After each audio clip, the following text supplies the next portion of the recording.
BK Manish, पूर्व शोध सलाहकार NALSAR, national law university Hyderabad. Chhattisgarh आरक्षण विवाद प्रकरण, ऑडियो मैसेज 12। शिक्षा के लिए आरक्षण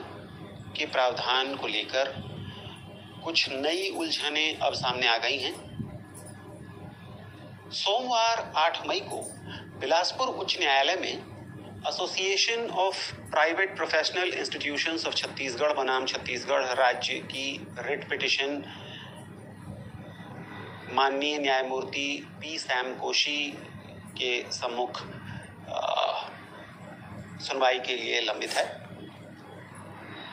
इस पर कुछ महत्वपूर्ण फैसला आ सकता है। यह ध्यान रखना चाहिए कि 1 मई 2023 को सुप्रीम कोर्ट ने जो सीमित अंतरिम राहत छत्तीसगढ़ शासन के अंतरिम आवेदन पर दी थी, उसमें शैक्षणिक पाठ्यक्रमों में भर्तियों का कोई भी जिक्र नहीं था। सिर्फ चयन प्रक्रिया, नियुक्तियों और पदोन्नति का जिक्र है। साथ ही प्रशासन को चलाने के लिए जनशक्ति की उपलब्धता सुनिश्चित करने का जिक्र है। जाहिर सी बात है कि शिक्षा और शैक्षणिक पाठ्यक्रमों में भर्तियां इसके तहत नहीं आती हैं और शासन की ये जिम्मेदारी थी कि वह शैक्षणिक संस्थाओं में आरक्षण के लिए एक नया फॉर्मूला विकसित कर लेता। लेकिन चूंकि दोनों प्रमुख राजनीतिक दलों का ध्यान इस साल, जबकि विधानसभा चुनाव होने हैं, एक दूसरे के खिलाफ प्रतिस्पर्धा करने में लगा हुआ था, जनहित में और छात्रों और युवाओं के हित में मिल करके कोई भी काम नहीं किया जा सका। विधानसभा ने इस पर कोई सार्थक चर्चा नहीं की। इस बात पर ध्यान देना चाहिए कि आपिक बनाम छत्तीसगढ़ राज्य का यह जो प्रकरण सोमवार को लंबित है, उसकी सुनवाई इस न्यायालय के सम्मुख नहीं होनी चाहिए। ऐसा एक आदर्श परंपरा के तहत अपेक्षा की जाती है, इसलिए क्योंकि 13 अप्रैल 2012 को जब गुरु घासीदास अकादमी एवं अन्य पक्षकारों की याचिकाओं पर माननीय हाईकोर्ट की डिवीजन बेंच ने नोटिस जारी किया था, तब माननीय न्यायमूर्ति पी सैम कोशी बतौर अधिवक्ता उपस्थित हुए थे। इस सुनवाई में या तो छत्तीसगढ़ शासन के द्वारा यह जिद की जा सकती है कि 1 मई के आदेश के तहत शैक्षणिक संस्थाओं की भर्तियां भी आती हैं, जिसका कि स्वाभाविक तौर पर बाद में विरोध किया जाएगा और चुनौती दी जाएगी। और या तो यह हो सकता है कि शासन यह बताने की कोशिश करे कि उसे पूर्व के प्रावधान के तहत, यानी कि 2012 के शैक्षणिक संस्थाओं में आरक्षण अधिनियम के पूर्व के प्रावधान के तहत भर्तियां करने की इजाजत दी जाए। इन दोनों ही मामलों में कम से कम माननीय न्यायमूर्ति पी सैम कोशी को तो सुनवाई नहीं ही करनी चाहिए। एक निवेदन आज मैंने लिखित रूप से माननीय मुख्य न्यायमूर्ति के एडिशनल रजिस्ट्रार कम पीपीएस सुब्रमण्यम सर को भेजा था। उन्होंने मुझे फोन पर सूचना दी है कि वह इसे माननीय मुख्य न्यायमूर्ति के सम्मुख जैसे ही संभव होगा रखेंगे। यही बिंदु आज बिलासपुर उच्च न्यायालय के रजिस्ट्रार जुडिशियल माननीय श्री कुजूर के सम्मुख भी रखा गया था और उन्होंने सेक्शन से इसके लिए फाइलें मंगवा करके रिकॉर्ड चेक भी कर लिए थे, लेकिन इसे न्यायमूर्तियों के सम्मुख रखने से उन्होंने इनकार कर दिया और उन्होंने माना कि चूंकि यह न्यायमूर्तियों के विवेकाधिकार का प्रश्न है, अतः यदि कोई अधिवक्ता सोमवार की सुनवाई में न्यायमूर्ति सैम कोशी के सम्मुख यह बात रखना चाहे तो ठीक है, परंतु रजिस्ट्री की तरफ से यह बात ध्यान में नहीं लाई जाएगी। इस बात पर भी ध्यान दिया जाना जरूरी है कि चूंकि छत्तीसगढ़ शैक्षणिक संस्थाओं में आरक्षण अधिनियम 2012 एक नया अधिनियम था, लोक सेवाओं या सरकारी नौकरियों की तरह वह संशोधन अधिनियम नहीं था, इसलिए और चूंकि 19 सितंबर के हाई कोर्ट के फैसले में इस अधिनियम की सिर्फ धारा 3 को अपास्त किया गया है, जिसमें कि आरक्षण की मात्रा का जिक्र किया गया था, शेष अधिनियम अभी भी जीवित है। इसलिए विधानसभा के द्वारा जब यह कह दिया गया है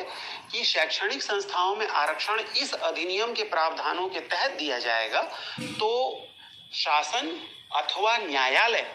किसी भी अन्य प्रावधान के द्वारा शैक्षणिक संस्थाओं में आरक्षण का प्रावधान नहीं कर सकता। ध्यान रखना चाहिए कि 2002 के पी रामचंद्र राव बनाम कर्नाटक 7 जजों की बेंच की संविधान पीठ ने सुप्रीम कोर्ट में यह तय किया था कि यदि किसी विषय पर अधिनियम उपलब्ध हो तो उस विषय पर सुप्रीम कोर्ट को नए विधि के निर्माण से बचना चाहिए। यहां तक कि फूड कॉर्पोरेशन ऑफ इंडिया बनाम जगदीश बलराम बहिरा के 2017 के 3 जजों की बेंच के फैसले ने यह भी कहा है कि ऐसी परिस्थिति में सुप्रीम कोर्ट अपने विशेषाधिकार अनुच्छेद 142 के तहत भी कोई विधि निर्माण का कार्य नहीं कर सकता है। तो साफ है कि ऐसी परिस्थिति में जबकि सुप्रीम कोर्ट के द्वारा भी यह संभव नहीं है, तो माननीय उच्च न्यायालय के द्वारा ऐसा प्रयास नहीं किया जाना चाहिए। न ही शासन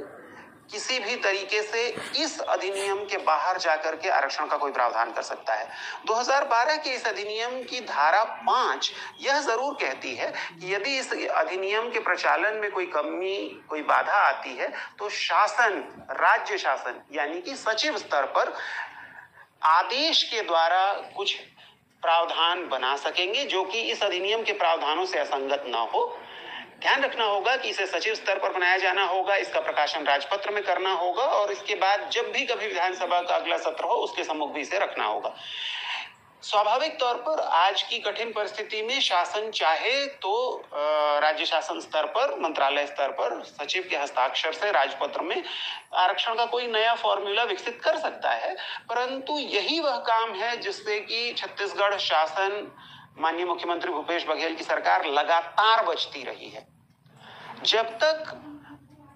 कांग्रेस सरकार और भाजपा के ओबीसी नेतृत्व के स्तर से 76% आरक्षण का भूत नहीं उतरेगा, जब तक वे लोग यह नहीं मानेंगे कि छत्तीसगढ़ जैसे राज्य में जहां की अनुसूचित जाति और अनुसूचित जनजाति की कुल आबादी तकरीबन 43% हो जाती है, ओबीसी को 27 तो क्या 24% आरक्षण देना भी बहुत कठिन होगा। जब तक कि हम आरक्षण को बिल्कुल नए नजरिए से देखने के लिए और आपस में बैठ करके समन्वय बना करके कोई नया फॉर्मूला विकसित नहीं करते हैं।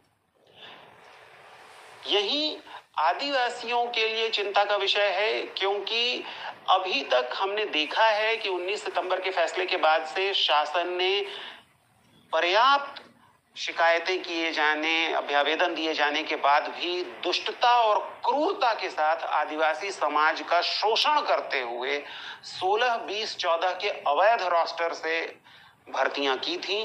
पिछले सत्र में 110 एमबीबीएस सीटें सरकारी मेडिकल कॉलेजेस में आदिवासियों से छीन ली गई और बहुत बुलंदगी से महाधिवक्ता महोदय इस पर अड़े रहे और उन्होंने बाकायदा चुनौती भी निजी तौर पर मुझे दी थी कि यदि मैं इसे रोक कर दिखा सकता हूं तो रोक कर दिखाऊं। स्वाभाविक तौर पर जितनी सीमित संसाधन मेरे पास थे मैं यह नहीं कर सका, यद्यपि कि इस प्रश्न को लेकर मैं भारत के मुख्य न्यायमूर्ति के सम्मुख तक गया। सामान्य वर्ग के लोगों ने जो अंतरिम आवेदन सुप्रीम कोर्ट में लंबित एसएलपी के संदर्भ में लगाया है, उसमें उन्होंने सिर्फ और सिर्फ यह दावा किया है कि 1 मई के अंतरिम राहत के आदेश का अर्थ यह नहीं लगाया जा सकता कि उससे 50% आरक्षण की सीमा भंग की जा सकती है। स्वाभाविक तौर पर यह गलत दावा है, इसलिए क्योंकि यदि 50% के भीतर ही भर्ती करनी होती तो सुप्रीम कोर्ट से अतिरिक्त आदेश लेने की कोई जरूरत नहीं थी, क्योंकि न तो माननीय हाई कोर्ट ने और न ही सुप्रीम कोर्ट ने किसी भी तरीके के आरक्षण देने पर कोई रोक लगा रखी थी। सरकार की जिद ये है कि वह आरक्षण का नया फॉर्मूला बनाने के लिए कोई प्रयास नहीं करेगी और सामान्य वर्ग का प्रयास ये है कि वह संविधान और संविधानवाद सम्मत किसी नए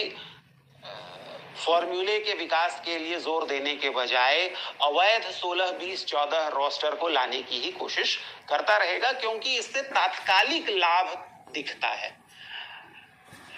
जाहिर सी बात है कि जब तक अनुसूचित जाति, अन्य पिछड़ा वर्ग और सामान्य वर्ग अपनी संकुचित सोच से बाहर नहीं आएंगे, ये उलझन बनी रहेगी। पूरे छत्तीसगढ़ राज्य के युवाओं को, छात्रों को यह सोचना चाहिए कि यह सिर्फ आदिवासी वर्ग की समस्या नहीं है। सिर्फ आदिवासी वर्ग का शोषण करने के लिए अवैध 16, 20, 14 रोस्टर को लाने की जो कोशिश की जा रही है, जिसका खतरा सोमवार की सुनवाई में हाईकोर्ट में है और अगले किसी सप्ताह या वेकेशन के दरमियान सुप्रीम कोर्ट में भी है,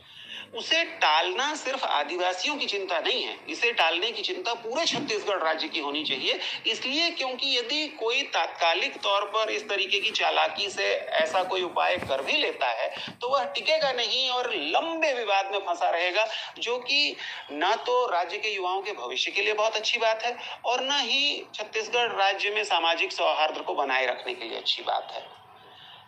आदिवासी समाज के ऊपर अवैध 16, 20, 14 रोस्टर का खतरा बहुत मजबूती से लटका हुआ है और इसके लिए जो भी प्रयास किए जा सकते हैं वो किए जाएंगे। लेकिन सबसे पहले तो यही देखना होगा कि क्या सोमवार 8 मई की सुनवाई में माननीय न्यायमूर्ति पी सैम कोशी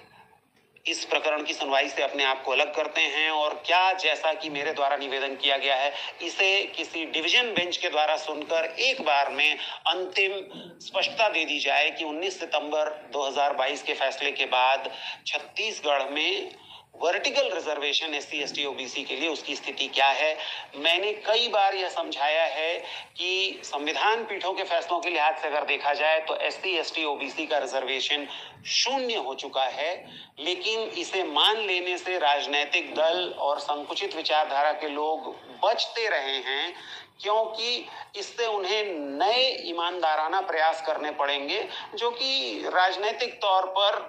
तात्कालिक लाभ के नहीं हैं। छत्तीसगढ़ की जनता को और छत्तीसगढ़ के युवाओं को इस पर गंभीरता से सोचना चाहिए।